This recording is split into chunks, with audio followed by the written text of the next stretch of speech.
verse 6 to verse 9. Yosua pasal 7 ayat 6 hingga ayat 9. Mari kita membacanya bersama-sama. Yosua pasal 7 ayat 6 hingga ayat 9. Bentar ya.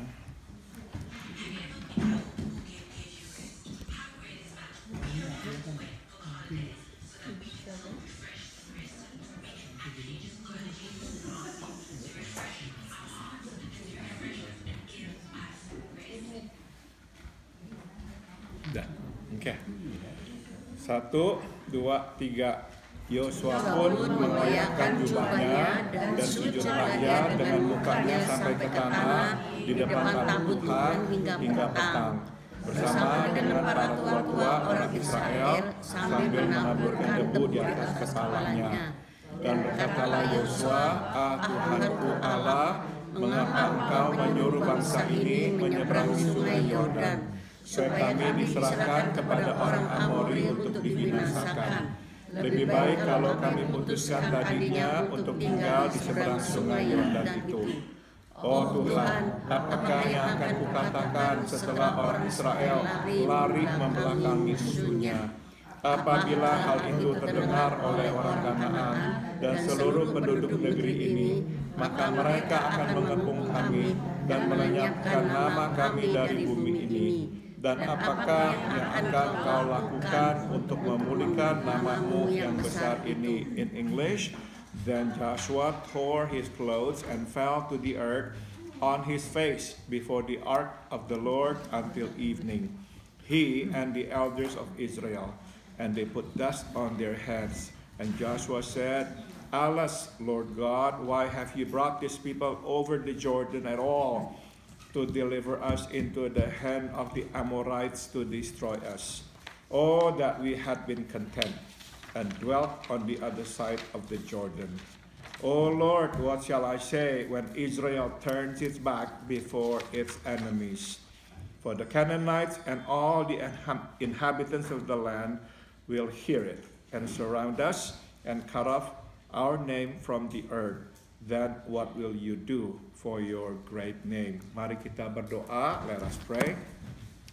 Kami sudah membaca firman-Mu ya Tuhan. Sekarang kami mohon berbicara dan jelaskanlah supaya kami mengerti. We have read your word, O Lord. Now we pray, please speak to us and explain it to us so that we will understand it. Kami berdoa di dalam nama Tuhan kami, Yesus Kristus. And we pray in the name of our Lord Jesus Christ. Amen. Halaman 24, page 24. Di dalam kekalahan, Yosua datang menghadap Tuhan. Tambahkan kata Tuhan. In defeat, Joshua comes to God. Ini adalah sesuatu yang baik dan perlu dicontoh. This is a good thing. And we need to learn from him. Betapa sering di dalam kekalahan kita datang kepada orang atau sumber pertolongan lain. Atau kita justru marah dan malah menjauh dari Tuhan. How often in defeat we come to somebody else or to another kind or form of helper. Or we get angry and run away from God. Yosua datang menghadap tabut perjanjian di mana Tuhan Allah bersemayam. As we have read just now, Joshua comes and sit before the Ark of the Covenant where God dwells. Ia tidak datang berdiri dan mengacung-acungkan tangannya kepada Tuhan. Tidak, ia datang bersujud. Tambahkan kata bersujud. Dengan mukanya sampai ke tanah. You see, he does not come and then stand and then raise his fist to God. No, he comes and he bows down with his face on the ground.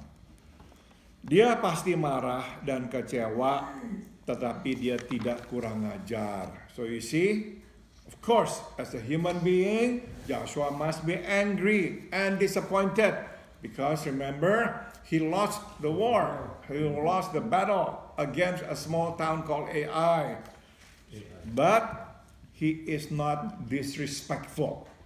Ingat ya, yes, he's angry, yes, he's disappointed, but he's not being disrespectful.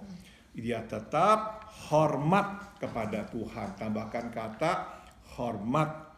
Ya, he remains respectful to God. Dia membawa kekalahan dan kehancurannya kepada Tuhan. So you see what he does is he brings his defeat. He brings his loss to the Lord. Kita pun mesti membawa kekalahan dan kehancuran kita kepada Tuhan. We too ought to bring our defeat and our loss to God. Kita boleh marah dan kecewa, namun jangan sampai kita kurang ajar kepada Tuhan. Of course, we may get angry, we may be disappointed, so be it. Tell God exactly how we feel, but do not be disrespectful to Him. Jangan kurang ajar kepada Tuhan. Ada 3 pertanyaan yang diajukan oleh Yosua. Pertanyaan yang sering diajukan oleh kita yang mengalami kehancuran di tengah ketaatan. Tambahkan kata ketaatan. There are 3 questions raised by Joshua. Questions that we often raise, we who experience loss in the midst of obedience. Ingat saudara-saudara, Yosua memerangi kota Ai dalam rangka menaati Tuhan. Please keep this in mind. Joshua went to war against Ai because he wanted to obey God. Tuhan menyuruhnya masuk, Tuhan menyuruhnya menduduki. It was God who asked Joshua and Israel to enter the promised land, to take over. And now, this is what happened. Nah, saudara, ini yang kadang kita alami, iya kan? And this is something that we also experience, don't we? Dalam menaati Tuhan, justru kok kita mengalami kekalahan. It is in obeying God we suffer loss. Ya. Nah, jadi kita mau belajar lebih banyak tentang hal ini. So let's take a look at this ya. Pertama, pertanyaan yang diajukan oleh Yosua, Tuhan Allah, mengapa engkau menyuruh bangsa kami menyeberangi sungai Yordan untuk diserahkan kepada orang Amori untuk dibinasakan? Joshua said, Alas, Lord God, why have you brought these people over the Jordan at all to deliver us into the hand of the Amorites to destroy us? Oh, that we had been content and dwelt on the other side of the Jordan. Saudara, dengan kata lain, Joshua ini berkata kepada Tuhan, buat apa menyuruh kami melakukan sesuatu bila hasil akhirnya adalah kekalahan? Simply put, what Joshua is saying to God is, why did you ask us to do something that would result in a loss? What's the purpose? Nah, ini kita beranggapan bahwa bila Tuhan menyuruh kita melakukan sesuatu, sudah tentu Ia akan memberkatinya. We are under this assumption, if God asks us to do something, if we see clear guidance, clear direction, this is what God wants us to do, of course, He will bless whatever it is that we do. That's our assumption. Itu adalah asumsi kita. Nah, Dari sini dapat kita petik satu pelajaran. So here's the lesson that we can learn. Kenyataan bahwa Tuhan menyuruh kita melakukan sesuatu belum tentu hasil akhirnya adalah kesuksesan. Tambahkan kata kesuksesan. So here's the lesson. The fact God asks us to do something, it doesn't mean the outcome would be a success. Belum tentu. Rencana Tuhan tidak berisikan keberhasilan semata. The plan of God does not always entail success. Tidak. Kadang rencananya berisikan kegagalan. Tambahkan kata kegagalan. At times, His plan entails failure. Ketaatan tidak menjamin turunnya berkat. Obedience does not guarantee blessing. Ketaatan hanya menjamin penyertaan Tuhan. Tambahkan kata penyertaan. Obedience only guarantees the presence of the Lord. Saudara mungkin tahu bahwa di negara Myanmar, dulu dipanggil Burma, atau sekarang masih Burma, saya nggak tahu ya, tukar-tukar namanya. Ada satu suku yang adalah suku Kristen. Perhaps you have heard that in the country of Burma or Myanmar, there is a tribe that is actually a Christian tribe. Nama tribe itu adalah Koran. Ya, seperti surat Koran. The name of the tribe is the Koran group, the Koran tribe. Saudara, kalau saudara baca ya, misalnya di Burma ada orang Burma namanya David Peter. Nah, hampir dapat dipastikan adalah bagian dari suku Koran itu. So if you read Burmese names, David or Peter, most likely they are from this tribe, the Koran group.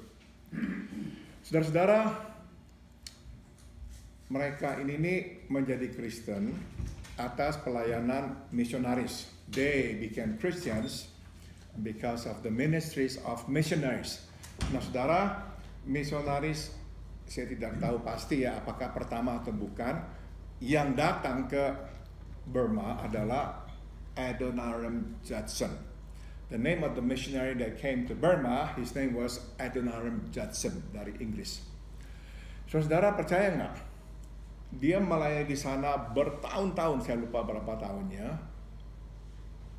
Tidak ada yang bertobat. Believe it or not, he served there for years. No one actually came to know Jesus. No comfort. Saking dianggap gagal, saudara, dia dipanggil oleh badan misinya pulang kembali. Habis, ya nggak ada hasilnya. As a consequence, the mission board actually called him back because they considered him a failure. Tapi saudara, dia itu tetap bertahan. But he disobeyed the mission board. He stayed. Tapi dia harga yang dibayarnya mahal. He had to pay a great price. Saudara, istrinya mati loh di dalam pelayanan di Burma. His wife died there, but he stayed. Kedua, saudara, dia ditangkap oleh Raja Burma, dijebloskan ke dalam penjara loh. He was arrested and actually imprisoned. Tapi dia tetap tinggal, saudara. Nah, belakangan satu orang bertobat. In the end, one person came to know Christ through his ministry. One person. Nah, belakangan saudara datang lagi misionaris yang lain.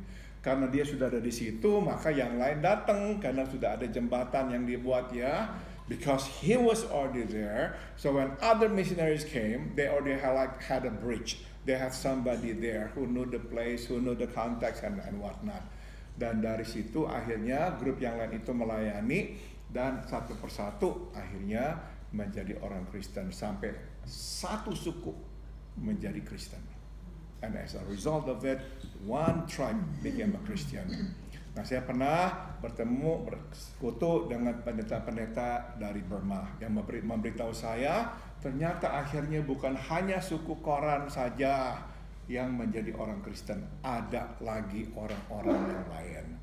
Yeah, I met with and fellowship with some Burmese pastors here, and they told me in the end it was not only this Koran group that became a Christian, but other people in Burma also became Christian. Nah, saudara-saudara, apa tuh jadinya bisa kita simpulkan? So what can we say? Ingat ya, jadinya ya, nggak selalu karena Tuhan menyuruh kita menaati, maka kita akan memetik kesuksesan. So here's something that we need to keep in mind. The fact God asks us to do something, the fact that we obey Him, it does not mean we will for sure reap success. No, not necessarily. Rencana Tuhan terlalu luas dan dalam. God's plan is too wide and too deep for us to understand. Sambung. Kedua, Yosua bertanya, "Oh Tuhan, apakah yang akan kukatakan setelah orang Israel berbalik lari dari hadapan musuhnya?"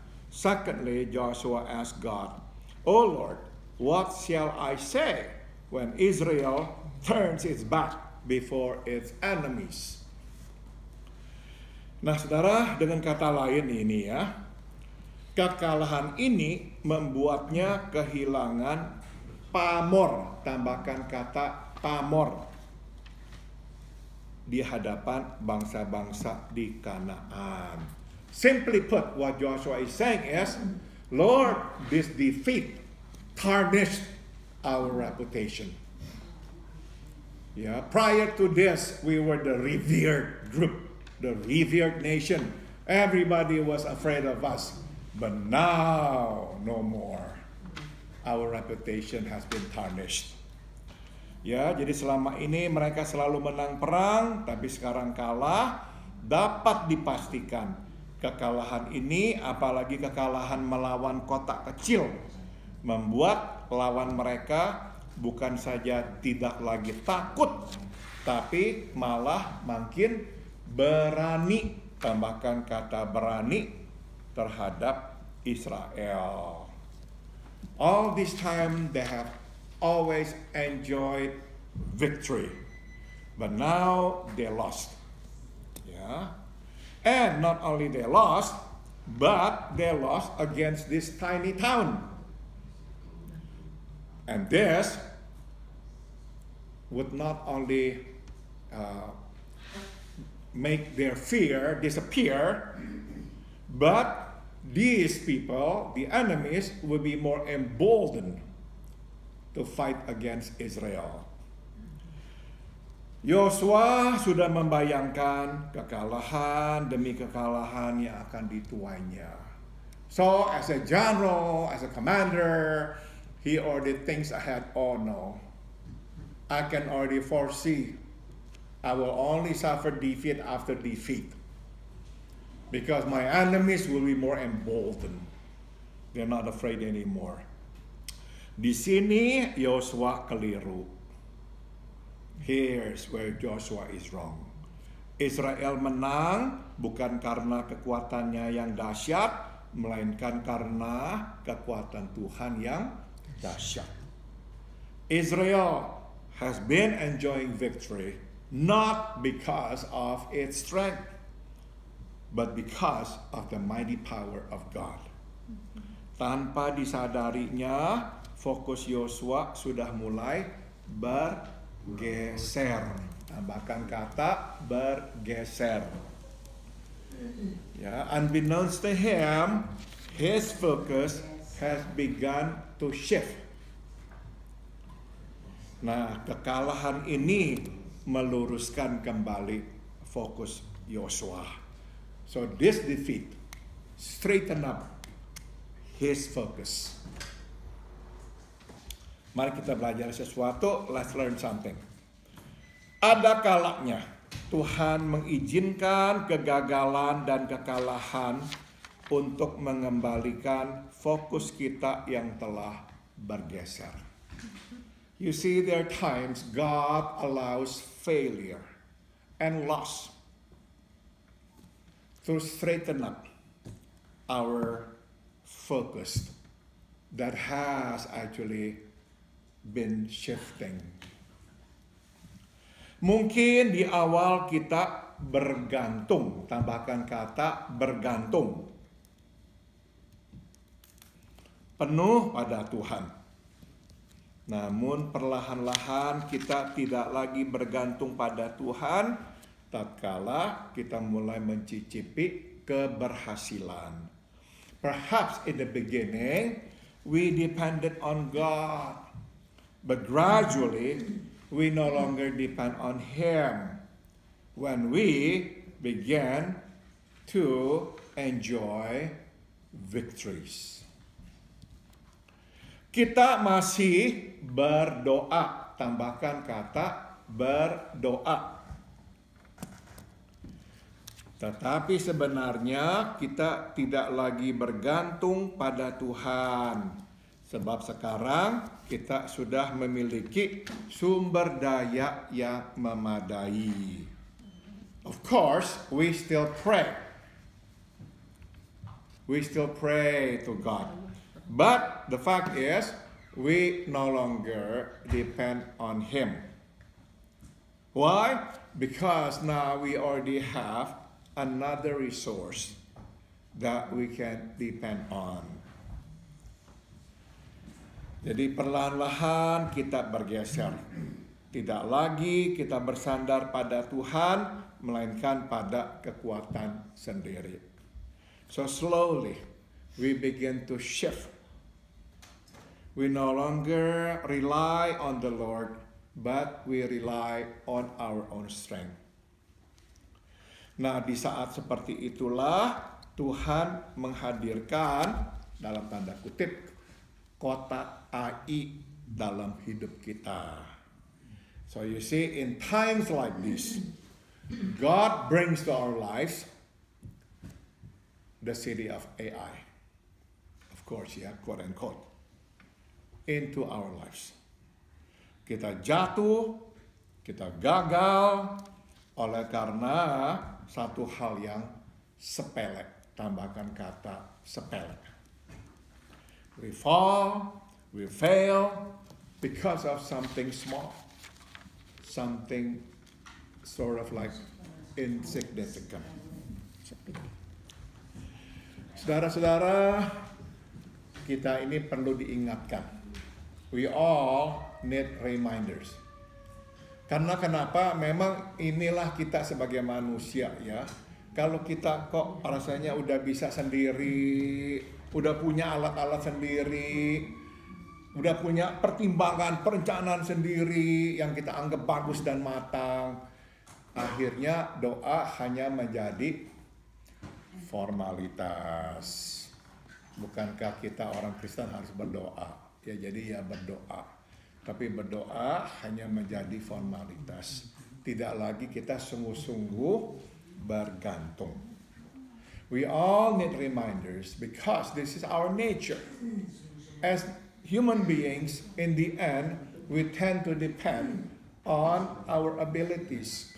If we know that what we have done is good, what we have planned is good, it's going to work, everything is going to be fine, yes, we still pray. But our prayer only becomes like a formality. Asking God to bless it, but the fact is actually we know we are going to do it. We are the one who will bless this work. Ya kan? Itu sebab secara berkala Tuhan hadirkan kotak AI dalam hidup kita. And that is the reason from time to time God brings into our lives the city of AI or the defeat against AI. We stumble, we fall, we fail because of something that we didn't even think of, too small. Di situ kita diingatkan, bukan karena kita, ya, tapi karena Tuhan. So from that we learn, or God wants us to learn, not because of you, it's because of me. Kita akhiri, let's conclude. Pertanyaan yang ketiga yang Joshua ajukan adalah, apa yang akan kau lakukan demi namamu yang besar itu? Thirdly, the question that Joshua raises to God is, then what will you do for your great name? What will you do for your great name? Yosua tidak menantang Tuhan, tidak ya. Tetapi ia pun tidak sungguh-sungguh meminta, tambahkan kata meminta bantuan Tuhan. By raising this question, Joshua is not challenging God. No, he's not. But, equally true, he's not really asking God for help either. When he asks, what will you do for your great name? Well, he's not really asking God for help. Kenapa? Dia sudah putus asa. He lost hope. Dia tidak dapat melihat harapan bahwa situasi ini akan dapat diperbaiki. He just cannot see any hope. He doesn't see the light at the end of the tunnel that this can be fixed. It's been done. Damage has been done. They lost the war. Jadi pertanyaannya lebih merupakan simbol angkat tangan. So his question is more like I give up. Ya, he lifts his hand saying, I give up. Dia tidak tahu apa yang mesti dilakukan, bukan saja olehnya, tetapi juga oleh Tuhan.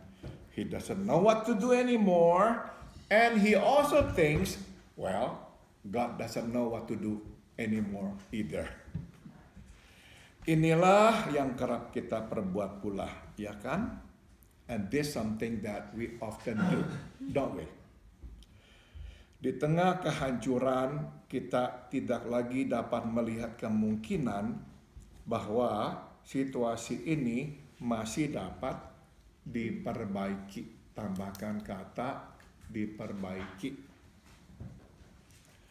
In the midst of destruction, in the midst of loss, we no longer can see that our situation can be fixed. Udah habis, kita anggap tidak ada lagi yang dapat dilakukan bahkan oleh Tuhan. We often think this is it. Game is over.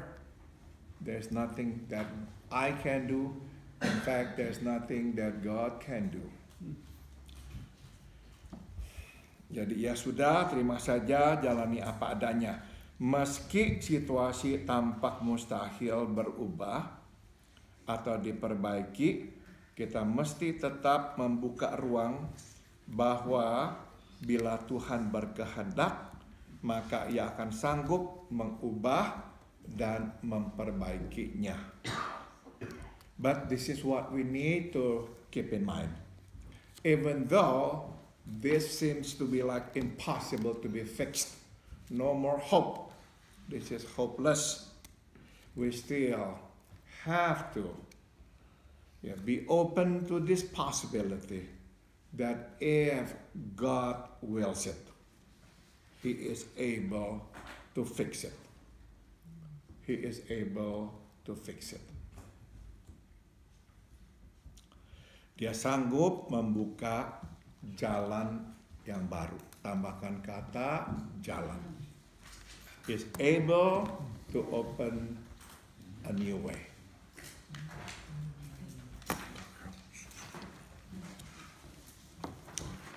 Oke, saya sudah selesai. Apakah ada pertanyaan?